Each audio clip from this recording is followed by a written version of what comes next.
Porto da Cruz. A origem do seu nome, como de várias outras localidades, tem várias versões. Uma delas refere que primeiros descobridores erigiram uma cruz na foz da Ribeira da Manta ou que a descobriram na própria Ribeira e aproveitaram para efeitos religiosos e práticos assinalar um local de desembarque aos que ali chegavam. Nesta freguesia viveram importantes famílias aristocráticas que deixaram o seu nome ligado à localidade de um modo ou de outro. Os Batista, os Muniz, os Leal. Atrás de mim encontramos o solar do Lombo dos Leais, ou mais conhecido como a Quinta dos Leais. Era um dos vários solares que a família Leal tinha na freguesia do Porto da Cruz. Aliás, eles eram proprietários de grandes terras de produção vinícola, e por isso construíram uma série de solares, de quintas, nesta freguesia. Este é um que já foi construído já no século XIX, é coberta por um telhado de 4 águas em telha de meia cana, apresenta uma bonita entrada principal, coberta pelo alpendre em 4 águas, feito em madeira, e com uma bonita entrada com bancos, com o espaldar em azulejos, também do século XIX. As cantarias são cantarias vermelhas do caniçal, algumas trabalhadas, como a porta de entrada com as vergas e com as ombreiras trabalhadas, e é um solar com características bem madeirenses, dentro de uma arquitetura chã, como se caracterizava a arquitetura do século XIX, princípios do século XX, na Madeira. Sobretudo, este solar é conhecido por ter um belíssimo jardim, já em abandono, já abandonado, mas onde ainda se pode observar 2 grandes araucárias e a maior magnólia da ilha, que pertenceu ao antigo jardim deste solar. Tem uma floresta um bocado densa, uma vegetação densa, e criou-se mitos e lendas acerca de bruxas e demónios que habitam este sítio, e que se espalhou um pouco por toda a freguesia este mito acerca destes supostos habitantes deste jardim de abandono. Outras quintas e solares da mesma família ainda se encontram pelas redondezas, destacando-se aquela que no caminho da Cruz da Guarda ainda mantém a capela recuperada que dá nome à habitação. Ao longo do caminho, do tradicional caminho calcetado em pedra lascada, que desce exatamente da Portela para o centro da freguesia, o caminho da Cruz da Guarda, encontramos alguns solares, nomeadamente o solar da Quinta dos Leais, ou solar dos Leais, outro dos solares construídos pela família Leal, e que foi recentemente recuperado para o turismo de habitação. É um solar ainda dentro da linguagem maneirista da arquitetura chã, tipicamente portuguesa, mas que ainda podemos encontrar alguns elementos já timidamente barrocos, nomeadamente no portal de entrada da capela ou na porta principal ligeiramente ondulada. Caracteriza-se este solar por ter uma capela adoçada, integrada no próprio solar, e com uma torre com alhetas, onde se encontram os sinos. O interior caracteriza-se por ter um belíssimo retábulo em talha branca e dourada, que foi também recentemente recuperado.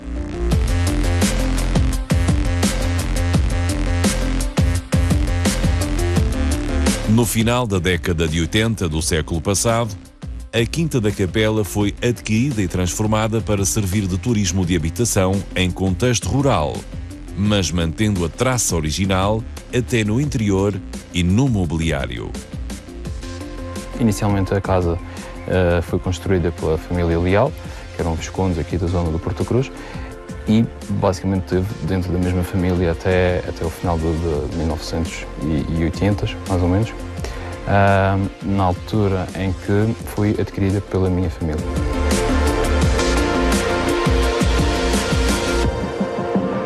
Surgiu a oportunidade também e a ideia de começar com o turismo rural.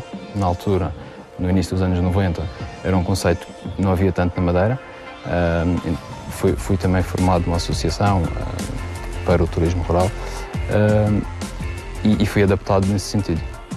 A casa tinha que obedecer aos padrões do antigamente e da originalidade, tanto é que a casa foi declarada monumento de interesse local, pelo governo local, em 95, o que faz com que, obrigatoriamente, tenha que respeitar certos padrões e certas regras.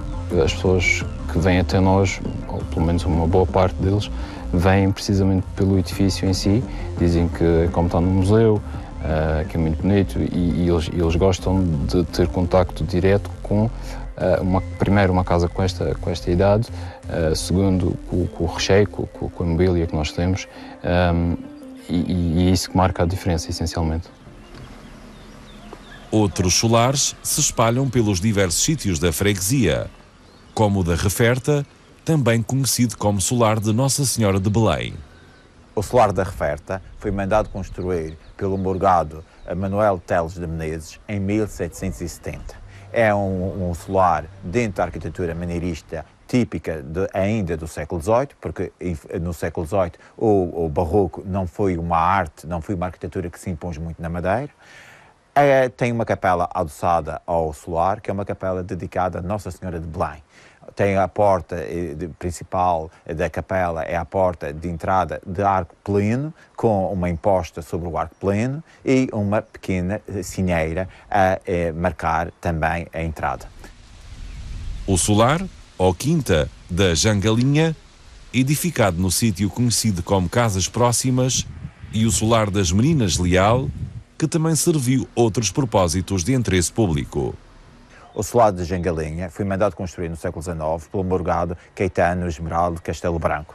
É um solar de planta quadrangular, com janelas e portas com molduras em cantaria cinzenta regional, bem típicas de finais do século XIX, e o que mais caracteriza neste solar é o seu telhado de 4 águas, bem pronunciado, quase de forma piramidal.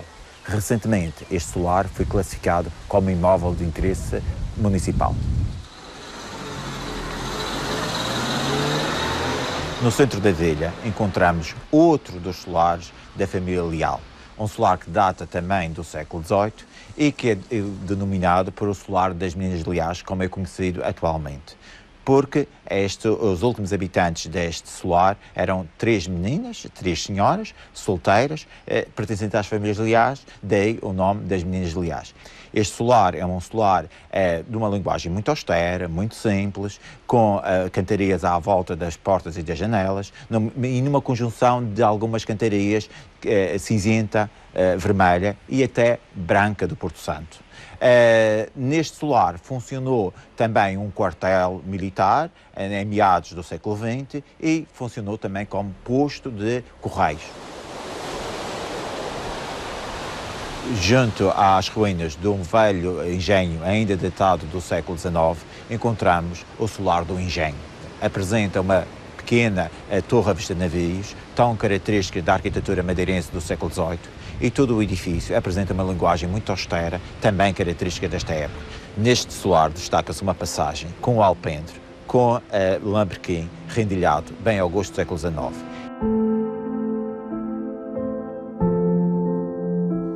Do património religioso, já não existe a igreja dedicada a Nossa Senhora de Guadalupe. A Igreja de Porta Cruz foi inaugurada em 1957 e é da autoria do conceituado arquiteto João Ramalho. É uma igreja que veio substituir a antiga igreja do século XVII e que tinha sofrido um violento incêndio. Esta igreja levou muito tempo a ser construída e teve alguns reveses, porque a hierarquia da igreja não se coordenava muito com o movimento moderno da arquitetura deste edifício, que era muito vanguardista para a época. De facto, a igreja é uma igreja interessante. Tem as paredes laterais desniveladas, com vitrais para iluminar de uma luz coada o interior. No portal principal destaca-se as 4 evangelistas com os seus símbolos tetramórficos do escultor António Duarte, esculturas em meio vulto. Como é hábito, na arquitetura do João Ramalho, ele utiliza a pedra regional, nomeadamente o basalto, para cobrir algumas paredes da igreja, de alguma forma ajudando a integrar a igreja na paisagem circundante. De alguma forma também é uma memória dos poios madeirenses que de alguma forma são transportes para estas paredes. A torre é uma torre isolada, como bem gostavam os arquitetos modernos, que faziam uma torre isolada do corpo principal da igreja. A igreja é de uma só nave e na parte fundeira da igreja havia vitrais, era uma cruz grega com vitrais. Infelizmente, atualmente foram entaipados e não deixam passar a luz do exterior. Da arquitetura militar já pouco resta. Apenas vestígios da casa do Condestável do Fortim do Porto, ou do Pico, como também é conhecido. Sobre um promontório encontramos o fortim do Porta Cruz, para defesa de piratas, contra os piratas e corsários. Este fortim foi mandado construir em 1793 pelo governador da Madeira, Duarte Sodré Pereira. Hoje em dia, o que encontramos apenas é a casa da guarda e do condestável do forte. Todo o resto do forte desapareceu, foi derrubado, foi lançado sobre a riba abaixo e, portanto, encontramos apenas só mesmo a casa do condestável. Um exemplo da arquitetura industrial e elemento de destaque da freguesia do Porto da Cruz é o engenho de transformação de cana-de-açúcar que existe junto ao cais e que remonta a 1927. O engenho de Porta Cruz é dos inícios do século XX e este engenho é, no fundo, quase um museu vivo, porque no seu interior ainda encontramos elementos da Revolução Industrial, porque muita da maquinaria que lá se encontra é maquinaria de origem inglesa, dos inícios do século XX e que, de alguma forma, remete para esta memória da Revolução Industrial. Por isso, eu digo que é um museu vivo. Destaca-se neste engenho a sua grande chaminé feita em tijolo e, de facto, no seu interior, toda a maquinaria, principalmente de Glasgow, que vieram a maquinaria de Inglaterra, mas que também foram recolhidos de outros engenhos daqui da Madeira e que depois foram ali remontados. Com a denominação de Companhia dos Engenhos do Norte, teve a sua gênese numa tentativa do Estado de fazer diminuir a produção e o consumo de aguardente na ilha. Por causa dos problemas alcoólicos, então o Governo Central mandou reunificar os engenhos de maneira que se diminuísse a produção ou se centralizasse numa quantidade menor de engenhos. E foi isso que aconteceu, por isso se chamava antigamente Companhia dos Engenhos do Norte, que foi a junção dos vários engenhos que formaram este engenho, que hoje nós chamamos Engenho do Norte. É a única indústria do género que ainda trabalha a vapor em toda a Europa, embora a necessidade do aumento da capacidade de produção levasse à aquisição de maquinaria mais moderna. Nós trabalhamos a vapor por tradição. Nós, quando compramos um engenho, percebemos que tínhamos aqui uma mais-valia, não só da própria produção, mas a nível de história. Nós podemos contar uma história e manter a história desde os tempos antigos até hoje. E é isso que faz com que os turistas venham nos visitar e apreciem imenso esta empresa, porque há quem ainda na Europa que ainda trabalha a vapor. Nós adquirimos um engenho este ano elétrico para dar vazão a toda a produção de cana que existe aqui nesta zona mas continuamos a elaborar com os 12 engenhos, de maneira que os turistas também que nos visitam possam sempre ver a fábrica trabalhar a vapor. A tradição e a atratividade turística fazem com que os 2 meses de trabalho efetivo se estendam muito para lá desse tempo e também com benefícios para toda a freguesia. Como nós só temos dois meses de elaboração, foi isso que nós percebemos que queríamos estar o resto do ano com o engenho fechado. Então transformamos também este engenho num museu. De certa forma, os turistas vêm cá, visitam as instalações e acabam sempre por comprar alguns produtos. E é isto que faz movimentar também esta freguesia. A quantidade de turistas que vêm por dia aqui ao Porto da Cruz é uma mais-valia, porque eles não só vão ao engenho, mas passam pelos restaurantes, passam pela vida, deixam sempre mais alguma coisa aqui no Porto da Cruz. E temos visto quando eles provam os nossos produtos, principalmente os franceses que conhecem o rum agrícola, e então dizem que a qualidade é muito superior àquilo que estão acostumados a comprar. E é muito raro aquele turista que não leva produtos daqui do engenho. A diversidade dos produtos finais da elaboração da cana-de-açúcar acaba por funcionar ainda como chamariz para especialistas de todo o mundo. Tivemos há pouco tempo o Festival do Rum, em que tiveram especialistas mundiais aqui e ficaram muito admirados com aquilo que a Madeira produz. Eles até acabaram por chamar uma boutique, ou seja, nós temos tanta diversidade de formas de trabalhar a cana-de-açúcar e temos coisas todas diferentes. Somos vários engenhos e todos eles têm produções diferentes, nada é igual. E isto também é curioso para uma ilha tão pequena e termos toda esta variedade. E é para o mundo que Abel Fernandes produz há 30 anos, através de uma pequena máquina, já centenária, que teve origem na empresa Hinton. Mas o mundo ainda vai ter de esperar, pois o néctar produzido sem qualquer aditivo e que em alguns casos repousa até 3 décadas em barricas, também quase centenárias, ainda não é comercializado. A qualidade é garantida, diz quem já provou e aguarda por mais. O que eu tenho produzido está tudo em armazém. E não vai ser para nas brigas dos preços, vai ser na qualidade. Mas nem só de cana-de-açúcar vive a freguesia, que mostra dos seus pontos altos a diversidade da sua agricultura.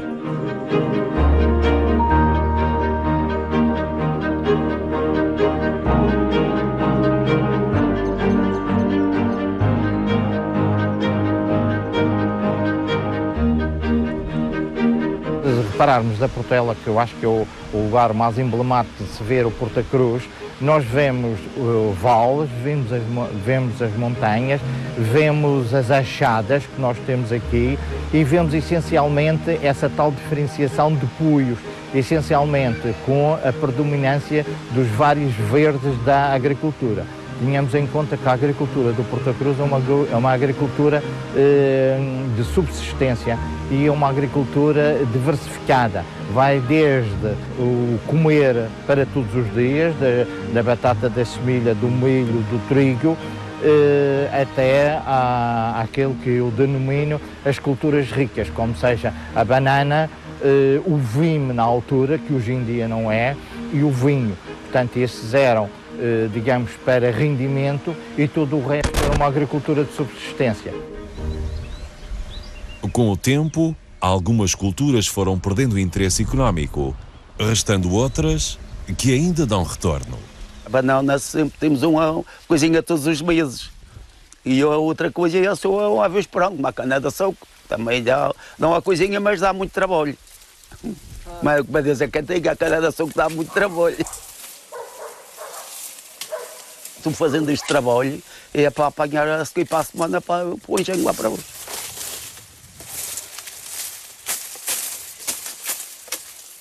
A Penha d'Águia, ícone geológico da freguesia, para além das potencialidades ao nível do turismo de aventura, funciona também como condicionador do clima local.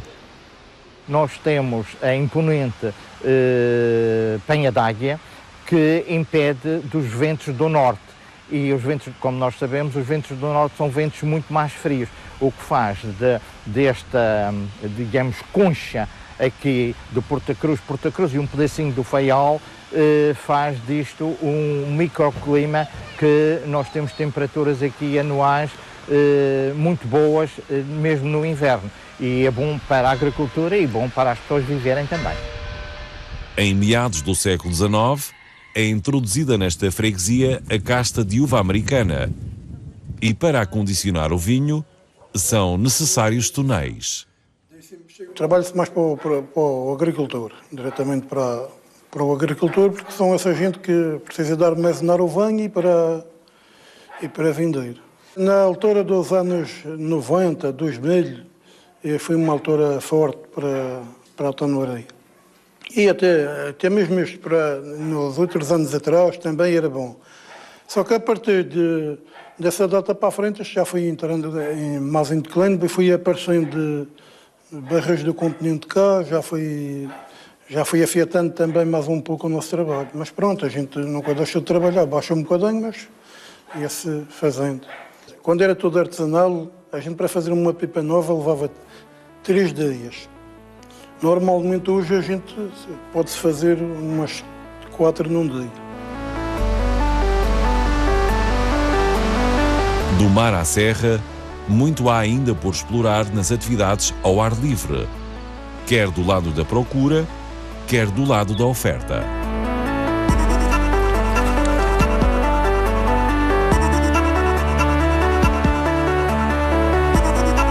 Fizemos intenção na Federação Portuguesa de Parapente de iniciar uma nova secção para a nossa associação. Estamos à espera que o Presidente da Federação de Parapente nos dê essa resposta. Temos a 2 minutos a montanha do mar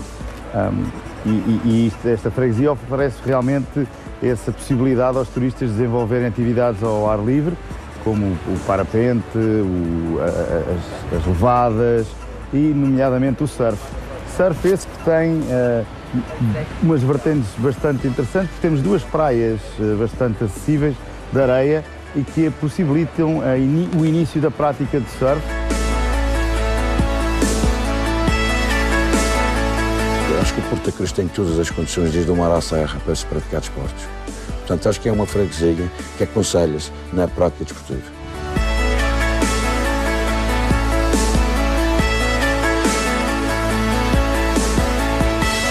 Já em 1959, a freguesia do Porto da Cruz era a imagem que projetava a Ilha da Madeira numa das mais conceituadas publicações culturais e que ainda se publica. Eu trouxe este livro, que é o National Geography de 1959, em que faz uma grande reportagem sobre a Ilha da Madeira. E com pequeninas fotografias interiores do bordado de madeira, de algumas ruas da cidade, de algumas procissões.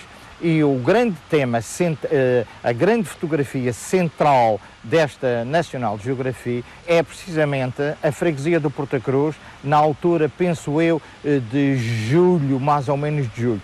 Vai escolher, quanto a mim, a melhor paisagem para fazer a grande reportagem desta Ilha da Madeira. E é a atividade cultural que mantém ainda bem vivas algumas tradições locais, consubstanciadas nos cantares de trabalho plasmadas num vasto romanceiro. Eu diria que o Porto da Cruz é uma terra de muitas tradições, que tem um romanceiro muito presente, em que nós temos aqui um povo decorrente de práticas de trabalho agrícola que recorriam muitas vezes a determinadas canções, digamos assim, para neutralizar algum esforço decorrente do trabalho, e aparecem canções de trabalho. Aparece a canção da carga, a canção de apanhar a erva, a canção de apanhar o trigo, o próprio grupo dos borracheiros, portanto o transporte do vinho, em que alguém tem esta brilhante ideia, porque não, apesar disto peso, vamos a cantar, que tudo será mais fácil e mais leve, digamos assim. Portanto, aparece a canção do transporte também da lenha, enfim, são várias canções que nós tínhamos que são características desta zona. O responsável pelos principais grupos culturais da freguesia, o Grupo Folclórico do Porto da Cruz e a Associação Flores de Maio, tem um nome: Eduardo Caldeira. Juntou um grupo de amigos, algumas pessoas que tocavam, os cordofones madeirenses, enfim, reuni aqui um grupo de amigos e lá formou o Grupo Folclore. E também esta tuna Flores de Maio, que na altura já se chamava Flores de Maio, portanto, nos anos 60, portanto, ele dá continuidade a este projeto e, portanto, tinha quer o Grupo Folclório e também a tuna Flores de Maio, portanto, 2 percursos paralelos perfeitamente distintos um do outro, com missões diferentes. O poder destas práticas não funcionam com grandes pedagogos, mas funcionam com estas pessoas da terra que querem partilhar as suas vivências e as suas competências.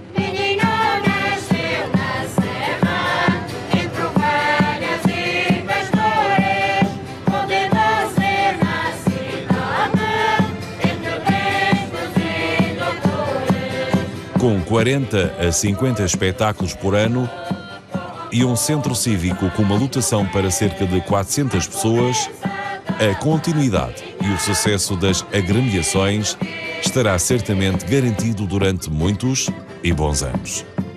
Temos aqui o Centro Cívico do Porto da Cruz, eu diria a maior sala fora do Funchal, atendendo que é um espaço que comporta cerca de 400 pessoas.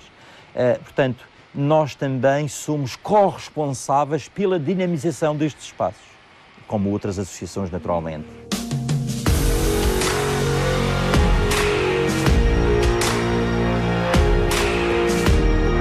De local isolado até há poucos anos, atualmente a freguesia passou a estar mais acessível a todos os que a quiserem visitar.